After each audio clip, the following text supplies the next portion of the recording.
24 કલાકમાં રાજ્યમાં વધુ 407 લોકો કોરોના સંક્રમિત થયા તો વધુ એક વ્યક્તિનું મૃત્યુ થયું, જ્યારે વધુ 301 લોકોએ જીતી કોરોના સામેની જંગ। નજર કરીએ રાજ્યના 8 મહાનગરમાં નવા નોંધાયેલા કેસ પર તો અમદાવાદમાં 107, સુરતમાં 70, વડોદરામાં 52, રાજકોટમાં 42, જામનગરમાં 6, ભાવનગરમાં 2, જૂનાગઢમાં 5, ગાંધીનગરમાં 6 કેસ નોંધાયા છે।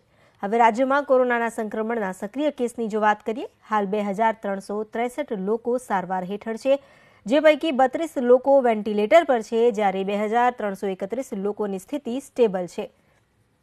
અત્યાર સુધીમાં કુલ 2,63,116 લોકોએ કોરોના સામેની જંગ જીતી, જ્યારે 4,410 લોકોને ભરખી ગયો કોરોના। રાજ્યમાં કોરોના સંક્રમિત દર્દીઓનો રિકવરી રેટ પહોંચ્યો 97.49% પર।